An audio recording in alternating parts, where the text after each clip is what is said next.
E aí, pessoal, tudo bem com vocês? 9h20 da manhã, a Gabriela não apareceu para a aula dela.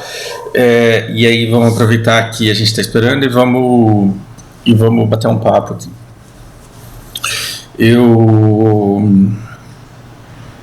Qual o objetivo desse vídeo? A gente vai falar sobre vacina de novo. E aí você vai falar assim, pô, seu canal só se repete. Você vive falando um monte de coisa que todo mundo já sabe. Pois bem, estava eu dando aula para uma pessoa semana passada, e é uma aluna minha, muito querida minha, e é uma pessoa que eu admiro extremamente. Ela é uma profissional na casa dos 30, e ela é tudo que vocês, meninas que assistem o canal, gostariam de ser. A maioria de vocês, pelo menos. Porque ela é bonita, ela é independente, ela é inteligente e ela é bem sucedida na carreira. É o tipo de profissional que, se sinalizar para o mercado que está procurando uma vaga, um monte de empresas fazem propostas para ela. Ela é chefe de projetos, ela é foda dentro do campo de entendimento dela. Mas ela é uma pessoa tão especializada e que se dedica tanto ao trabalho dela, que ela tem pouco tempo, por exemplo, para ficar seguindo canais de biologia, para ficar seguindo canais de infectologistas. Então, ela até se interessa pelo assunto da vacina, mas ela não tem tempo de se aprofundar nele. E ela ficou profundamente chocada com aquele negócio da moeda não cair do braço, porque aí ela fez com um colega de trabalho que ela tem, e a moeda ficou lá presa. Essa era uma brincadeira que a gente fazia na 5ª série, na 4ª série, de, olha, eu sou o Magneto, eu consigo fazer uma moeda parar aqui no meu braço. Mas a gente não vai entrar nesse mérito. O que eu quero que vocês entendam é que uma pessoa extremamente capaz, competente, conhecedora dentro de sua área, ela pode ter falta de conhecimento em outras áreas. E depois, quando a gente começou a falar da moeda, ela terminou com a seguinte frase: nossa, como eu sou burra, né? E eu falei, não, você não é burra. Se você é burra, né? Eu ia pegar uns parâmetros de burrice aqui, mas ia dar gatilho em apoiadores do governo. Você não é burra, você simplesmente não sabe sobre determinada coisa que acontece. E aí, depois que eu falei que eu me interesso muito sobre esse assunto da vacina e que embora eu não seja profundo conhecedor, eu tento me informar o máximo possível, ela me metralhou com dúvidas que ela tinha a respeito da vacina.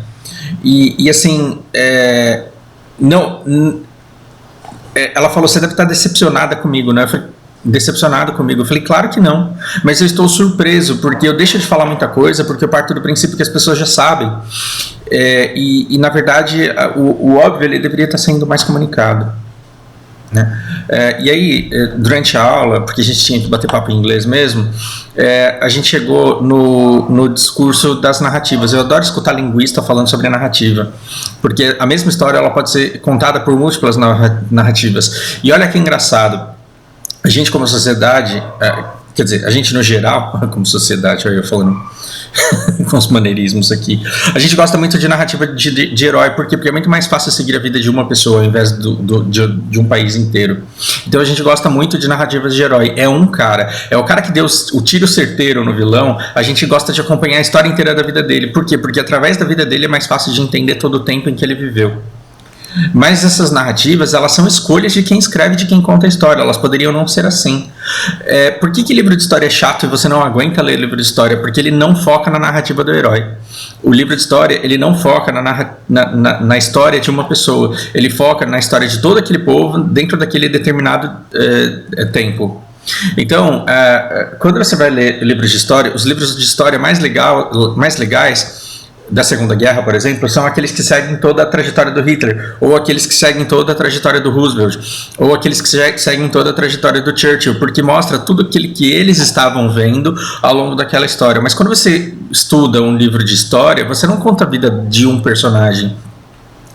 Você fala assim, olha, o Japão ele entrou na guerra com determinados intuitos, sobre determinado pretexto, mandou tantos soldados, morreram tantos, foi invadido, foi bombardeado. Enquanto isso, a Alemanha ela se expandiu através de determinado território, e aquilo é chato.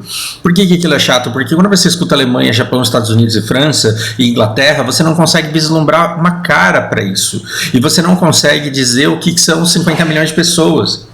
Então é mais fácil quando você escuta uma história a partir da perspectiva de... Imagina se o Tolkien ele escrevesse a guerra, a saga do Anel sobre a perspectiva de sociedade, e falasse de homens, e falasse de anões, e de elfos, e de orcs, e do tanto que os orcs eles conquistaram de território, o quanto que os Nazgûl eles colaboraram com a expansão de determinado território, você não conseguiria visualizar a imagem de ninguém, você ficaria escutando uma história sobre povos, no mapa de War isso ficaria chato e você droparia. Quando você escolhe contar a partir da narrativa do herói, e você fala, olha, Frodo foi incumbido do Anel, ele teve a ajuda do Fellowship of the Ring, da Sociedade do Anel, que seguiu ele, e aí o Boromir ele foi muito importante, porque ele revelou a sociedade. Quando você conta isso, você está contando a mesma história que um livro de história contaria a partir da análise de todos os povos, só que dando uma cara para a historinha e fazendo com que ela fique mais simpática. Como desde que a gente nasceu, Hollywood, Netflix, a internet, todas as histórias que não são cativantes, elas partem da narrativa de herói, a gente não está acostumado com narrativas de sociedade, e a gente tem dificuldade de entender que a vacinação é um ato coletivo. A gente tem dificuldade de entender que a vacinação é um ato coletivo. A vacinação não é uma coisa que você faz, não é o que o seu amigo faz, é o que nós como sociedade fazemos. Então, as medidas públicas elas têm que ser feitas no sentido de que a grande maioria da população se vacine, porque isso é um ato coletivo, ela não tem que ficar focando na vida de uma pessoa. E aí é claro, porque é muito importante que determinadas pessoas que encontram que são fontes de inspiração para boa parte da população, essas têm que se vacinar. Então é muito importante que presidentes, ministros, que celebridades, é muito importante que essas pessoas se vacinem. Para quê? Para que elas deem um exemplo para as pessoas que por serem de massa, porque as populações elas seguem comportamentos de massa e são estimuladas por determinadas pessoas que elas admiram, é muito importante que elas vejam as pessoas em que elas se espelham e as pessoas que elas sentem que as representam e que elas admiram, é muito importante que elas vejam essas pessoas sendo vacinadas. E aí, quando a gente passou dessa fase da moeda aí, a minha aluna me falou, ela pegou confiança e ela começou a metralhar todas as dúvidas que ela tinha em relação à vacina. E ela fala, olha, eu confesso que eu tenho medo sim de efeitos colaterais, e não tem problema você ter medo de efeitos colaterais. Principalmente quando eu vejo que teve uma pessoa que pegou a segunda dose, passou um mês, que eles falam que é mais ou menos o tempo que leva lá, e pegou Covid e morreu. E aí eu fico pensando, pô, será que eu tomo esse negócio aí? E aí lá atrás, assim, muito tempo atrás, eu me familiarizei com esses termos, eficiência e eficácia, e eu entendi isso e eu expliquei para vocês, expliquei para as pessoas que estavam próximas de mim, e um ano depois ver que tem bastante gente que não entende isso daqui ainda, é uma coisa que me surpreende e que me desespera, e aí eu tenho que fazer de tudo para alcançar pelo menos as pessoas que prestam atenção no que eu falo, com esse conhecimento, para garantir que todas elas saibam do que isso se trata. Imagina que a vacina é sobre um determinado fator. Imagina que você tem 1000 pessoas infectadas e o fator de infecção é 2. Peraí, deixa eu começar de novo. Você tem 1000 pessoas infectadas e o fator de infecção é 2. 14 dias depois você vai ter 2.000, depois 4.000, depois 8.000, depois 16.000, depois 32.000, e vai chegar uma hora que o seu país inteiro vai estar infectado. Entende?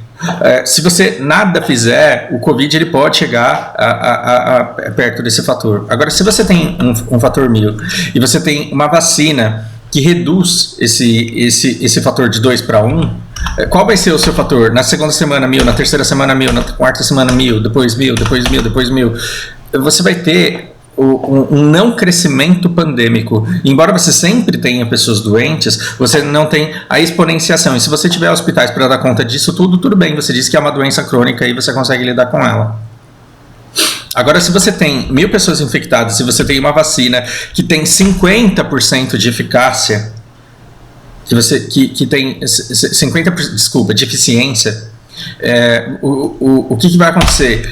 Na semana seguinte, se cada pessoa passar para meia pessoa, se você precisar de 2 pessoas para infectar uma pessoa, daqui 2 semanas vai ter 500 pessoas doentes, depois 250 pessoas doentes, depois 125 pessoas doentes. E o que vai acontecer? Vai chegar uma hora que esse fator ele vai ficar negativo. Por quê? Porque a última pessoa infectada, ela não vai conseguir infectar ninguém e o vírus vai deixar de existir na sociedade. Olha que sonho, gente. Olha que sonho.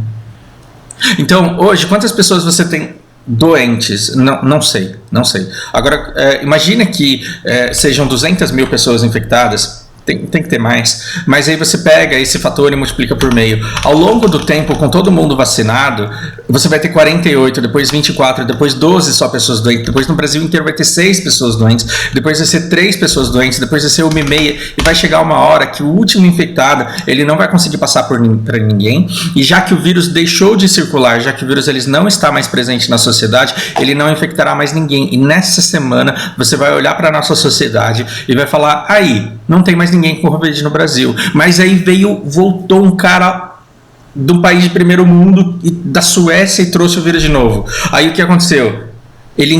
Esse vírus encontrou uma pessoa imunizada, uma população imunizada por esse fator que reduz a transmissão do vírus em 50%. E o que aconteceu? Ele não passou para ninguém. Por quê? Porque a população estava imunizada já.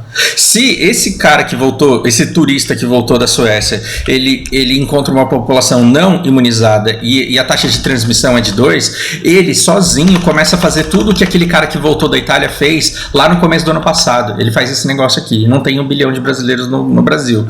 Mas você entende o quanto é rápido o crescimento dos números pandêmicos.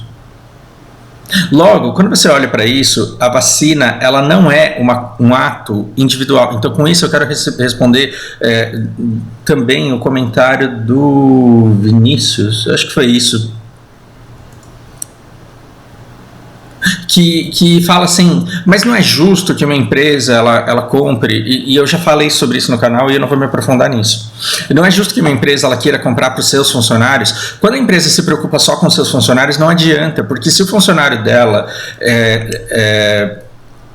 tomou a vacina e o Estado e o país não se preocupa com a eficiência é a taxa de transmissão. A eficácia não vai tancar. Por quê? Porque a eficácia é o efeito da vacina sobre a pessoa.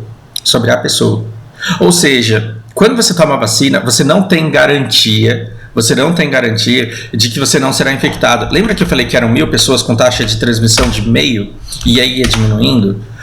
Com todo mundo vacinado, você ainda vai ter esse vírus contaminando pessoas, você ainda vai ter gente ficando doente. Por quê? Porque tomar a vacina não significa que você não pegará o vírus.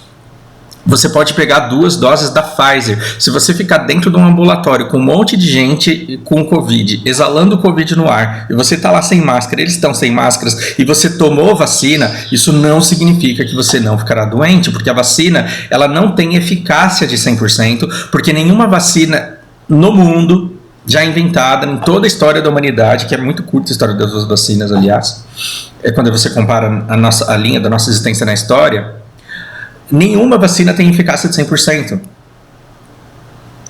Então, quando o Zé me diz assim que vacina não funciona, porque quando ele era criança ele tomou vacina de sarampo e depois de adulto ele pegou sarampo, isso não significa que a vacina não entrega aquilo que ela promete entregar, porque a vacina de sarampo ela não promete uma eficácia, não eficiência, ela não promete uma eficácia de 100% sobre todas as pessoas que tomam essa vacina, ela promete eficiência na sociedade. E aí eu perguntei para ele, você sabe de quem que você pegou sarampo? Não. Você passou para alguém? Não. Se ele não passou para ninguém, é porque a eficiência da vacina de sarampo ela está em dia, porque se a eficiência da vacina de sarampo ela não estivesse em dia, ele trabalha num restaurante, ele passaria para uma cozinheira, que passaria para o marido dela, que passaria para os outros pedreiros, que passaria para o cara do açougue, que passaria para o cara da oficina, e aí aconteceria com o sarampo somente através dele aquilo que aconteceu com o Covid no mundo inteiro. Já pensou se ninguém tivesse vacinado? Hoje a gente poderia estar com 80 mil pessoas testando positivo para sarampo. Mas essa vacina que a gente toma quando é pequeno nos poupa disso. Então, se você nunca viu uma pessoa toda empelotada morrendo de sarampo, é porque a vacina continua eficiente até hoje. Só que como a gente não vê pessoas morrendo de sarampo hoje em dia, a gente presta atenção só no efeito colateral. Quando eu tomei a vacina me deu febre. E essa febre é uma reação normal e que não chega nem perto daquilo que o Covid pode trazer para você e para sua família.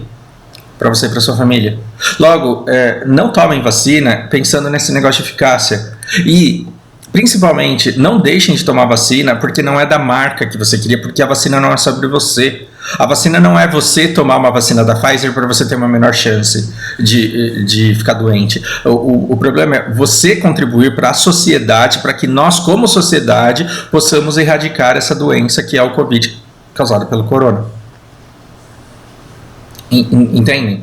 Então, quando você fala assim, eu não quero tomar da AstraZeneca, e eu vou esperar da Pfizer, você contribui para que nesse dia a taxa de eficiência seja mais baixa e para que a transmissibilidade dessa doença seja mais alta. E no fim das contas, quando você pega aquela taxa de 1.000 e reduz num fator de 50, a pandemia ela desaparece muito rápido. Quando você pega esse de 1.000 e coloca numa taxa de eficiência que reduz a transmissão a 45, também desaparece muito rápido. Quando você pega uma taxa de 1.000 e pega uma taxa de 60 de eficiência, o que acontece? Desaparece muito rápido também. De qualquer forma a coisa vai desaparecer. Então parem de prestar atenção nesse negócio de 50, 68, 70, 71, porque não se trata disso, não é você ficar doente ou não, é a sociedade se curar desse negócio o mais rápido possível ou não. Para terminar, a gente tem muita vítima de sociedade na nossa geração atual, né? Do tipo, eu quero saber quando que vai ser o meu dia de branco, hétero e rico, porque eu nunca ganho o meu biscoito. E aquele tipo de coisa. Pô, eu tenho 30 anos, não tenho comorbidades, e aí eu só me fodo, eu só tomo no cu. De novo, você está prestando atenção na narrativa de herói. Porque, olha lá, quem você acha... Pense com o coração agora, não pense com o cérebro. Pense com o coração. Quem você acha que merece tomar vacina primeiro? Eu, um cara legal que você assiste os vídeos porque adora escutar eu falando. Eu, que você considera uma pessoa boa, talvez, porque você nunca me viu jogando MOBA. Ou um cara que era traficante de droga, estava na noia, foi lá assaltar o mercado e se desesperou e deu um tiro na perna da mulher ou na cintura da mulher e ela ficou paraplégica. Quem você acha que deve tomar a vacina primeiro? Eu ou esse cara que está preso lá? Pense com o coração. Se você, com o coração, não chegar à conclusão de que eu mereço mais essa vacina do que esse cara, é porque tem alguma coisa errada com o seu emocional, com o seu coração. Agora pense com o cérebro. Pense com o cérebro, não com o coração. Eu sou uma pessoa que moro com a minha irmã, com a minha esposa, com a minha filha. A gente tem condições de ter plano de saúde, eu trabalho online, eu sustento a família, a gente tem uma vida muito boa dentro da casa em que a gente mora, e eu preciso sair de casa a cada 2 semanas quando eu faço uma compra muito grande no mercado, e 3 vezes por semana para ir até a padaria. E a minha esposa, ela sai comigo 2 vezes por mês para fazer compras, e às vezes 1 vez por semana ela vai no mercadinho do bairro para comprar o que falta. Essa é a nossa vida. A gente vai... E assim, quando a gente escolhe os mercados mais caros. Por quê? Porque a gente pode... você pode me xingar, dizer que eu estou ostentando, dizer que eu sou um burguês safado, mas eu vou num mercado, num supermercado e num mercadinho aqui, que são mais caros. E por que eu escolho eles? Porque eles são vazios. Ou seja, quando eu vou nesse mercado mais caro, dificilmente tem um monte de gente ao meu redor. Eu me mantenho distante de todo mundo. Significa que eu quero ser melhor do que os caras que vão no mercado mais barato, que é apinhado de gente? Não. Significa porque posso não estar lá, então eu não estou lá, porque eu me exponho menos ao risco e eu diminuo o risco deles por não estar lá também. Então eu vou nesses 2 mercados. Agora, vamos lá. Pensa nesse cara que deu um tiro, que estava noiado, deu um tiro na pessoa, foi preso por tentativa de assalto, ele foi preso por dolo, por fazer mal para a pessoa. Aí ele está numa penitenciária, ele está numa cela de 10 metros quadrados e ele está com 25 pessoas dentro dessa cela de 10 metros quadrados. Ele sai lá para a área de tomar sol e tem um monte de gente. Ele não tem cama para ele dorme no chão, e ele dorme no chão perto de mais 8 pessoas no chão entre o espaço de 2 camas. Pense com o cérebro, pro bem da sociedade. Quem você acha que deve tomar a vacina primeiro? Eu ou esse cara preso? Pro bem de Fausto, é melhor que ele preso tome a vacina antes de mim. Por quê? Porque ele preso Se ele pega Covid de um visitante, se ele pega Covid de um colega que recebeu visita da esposa, se o Covid pega naquela prisão, ele vai aumentar o número de casos na sociedade, e quando ele ficar doente, ele vai ser levado para esse hospital, e esse hospital ele pode ficar lotado de pessoas que são penitenciárias, e os respiradores eles podem ser ocupados por essas pessoas, e eventualmente, se a minha tia, se a minha avó, se a minha sogra, não interessa, se alguém precisar desse respirador, esse respirador pode não estar lá. Ou seja, a vacina tem que ser dada primeiro, quando você pensa na narrativa de sociedade, a vacina tem que ser dada primeiro para as pessoas mais expostas ao risco da contaminação. É por isso que você vacina primeiro agentes da saúde, é por isso que você vacina primeiro idosos que tem mais comorbidades, que tem mais comorbidades e que agravam mais quando pegam esse vírus, e é por isso que você começa a partir daquelas pessoas que podem causar mais problemas. A vacina não é sobre você, a vacina é sobre a sociedade inteira. Não pense que você está sendo excluído porque você está ficando para o final da fila, porque o mundo privilegia pessoas que fazem as coisas erradas. A visão ela tem que ser muito mais ampla, muito maior que isso. Ok? Bom, que vacina a gente vai tomar? A primeira que aparecer. Quando vocês pensarem em dizer que a vacina da AstraZeneca não presta, e que vocês, portanto, não tomarão, vejam aquele vídeo em que eu falo lá sobre o caso da Toyota no Japão. Aquele vídeo é muito emblemático, muito importante, ele tem que ser levado em consideração. Ok? Bom, por hora é isso, um bom dia para vocês. Agradeço a Gabriela pela existência desse vídeo, e a minha aluna também, por ter me mostrado que esse assunto aqui ele nunca se esgota, ele tem que ser debatido, ele tem que ser falado. Por hora é isso, um grande abraço para vocês.